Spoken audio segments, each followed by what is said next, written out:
So, hello, my friends. I'm sitting here like we all are, looking at an amazing kind of change and uncertainty going downstream and spending a lot of time thinking about the requirements to effectively kind of surf this wave or navigate the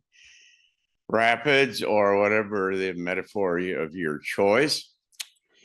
And there are a lot of things we're trying to do here in Berkeley Springs in order to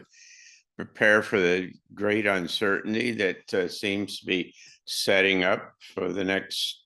at least 2 years. Cliff High just recently published a summary of his findings about the coming 2 years, and he says that between now and October, the kind of emotional kind of level of I don't know whether it was the world or whether it was the United States. I don't remember offhand, but was going to double. It's in kind of a 50 now, and it'll be up to over 100 by then, and it will maintain that level of kind of anxiety or energy or apprehension or whatever, however you'd characterize it, then for this foreseeable future for the next at least year or two. And so we're into a time of extraordinary kind of change, and the problems, the well-known problems of this kind of transition are things like supply chains not working and the inability to acquire the common materials and products and services that are needed just to support certainly the way we live right now. I wanted to kind of reinforce to you all the kind of the keystone, the core concept, I think, that we all have to keep in mind as we go forward here. You cannot get to where this is all going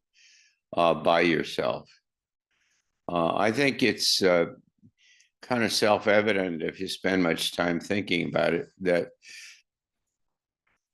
the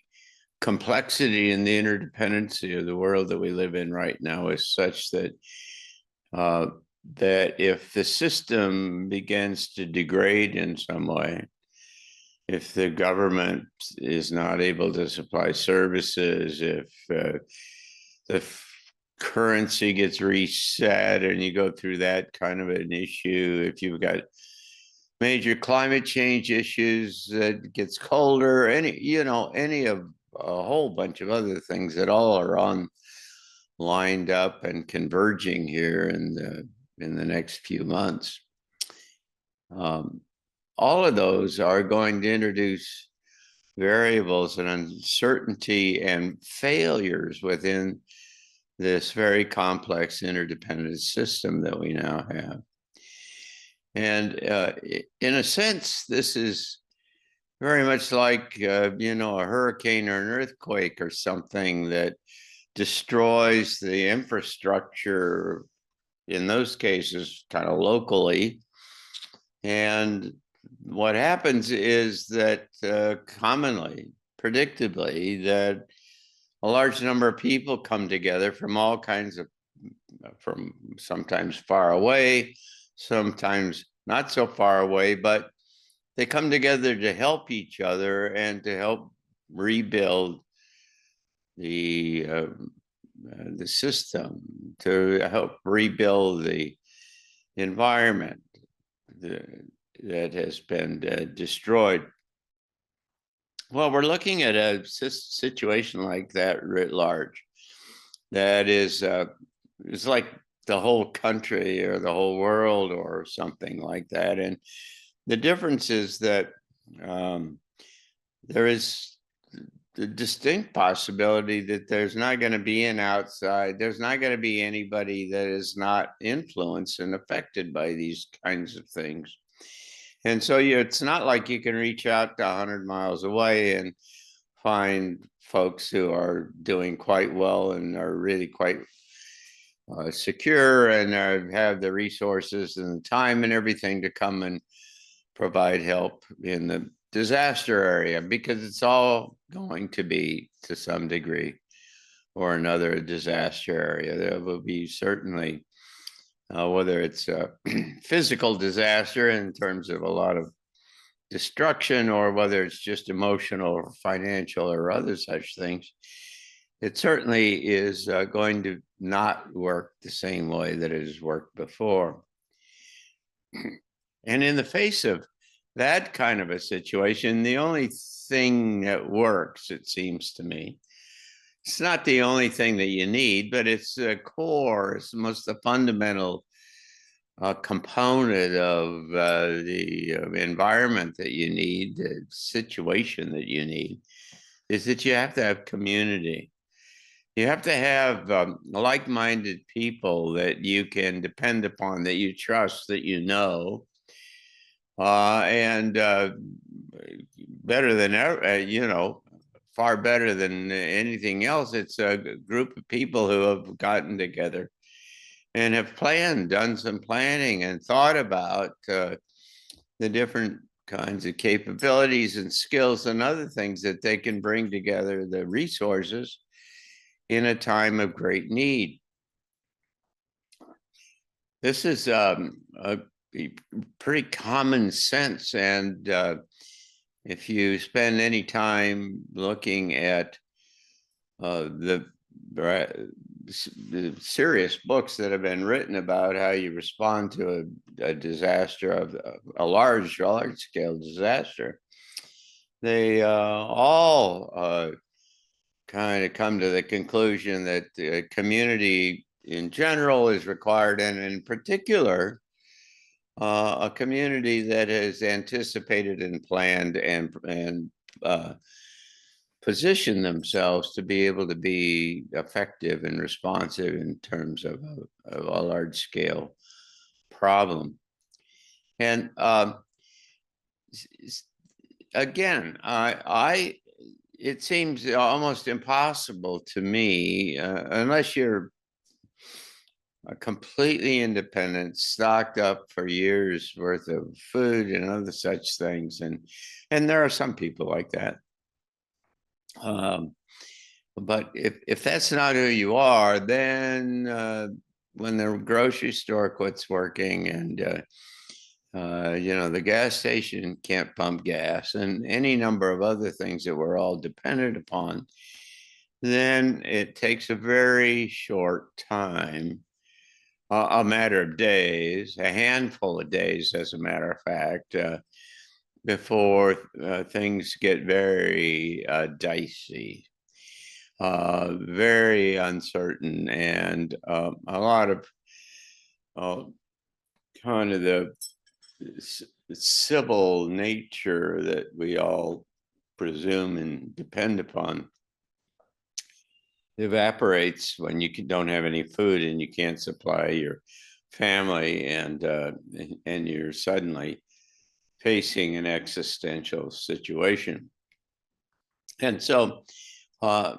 number one, it just is really very, very and centrally important to find a community, define that however you'd like, whether it's in a neighborhood or some friends who are in the larger kind of environment, but that can come together and have a kind of a tacit, if not formal, kind of agreement about how they're going to get together and who's going to supply what, who has what kind of resources. Maybe you do an inventory of resources. That's what we're doing here in our community in Berkeley Springs here in West Virginia, so that we know who the people are. We're building, for instance, a system, a process by which individuals can enter into essentially a database and an encrypted or a very secure database, the basic things, products and services and resources and other things that they might have. So if you've got a car, for instance, from before, what was it, 1985 or something, that doesn't have any electronics in it, then you might want to put that in here and say, I've got that, or I've got a big garden or some other kind of thing. Well, you don't want to broadcast that kind of a database to everybody, so everybody knows what everybody else has got. But we're setting up a system to where everybody that's in this network can table, if you will, a question or an issue or a need and then through an algorithm, that query is then sent out to everybody that has indicated that they have a potential solution to that particular need. And so you receive, if you're on the other end of it, you receive this notice that says, Joe Blow, your friend Joe needs, 5 gallons of gasoline or whatever it turns out to be. And you can then decide anonymously, because Joe doesn't know who this has all gone to, but you can decide then whether you want to be responsive and you want to be helpful, and you can then connect yourself with him and be able to do that. And that way you provide the kind of security around kind of the resources that people have, which is in its every book that I've read about how you respond to these kinds of situations says that the biggest mistake you can make is to go around telling everybody about what you've got, because if they know about the kind of resources that you have, then you become the number one place on their top of their list about where they come in order to get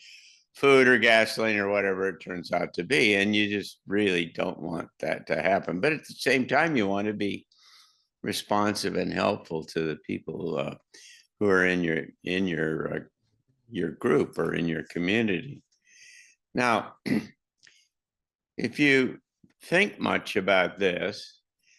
it's a very easy, short step to the position that says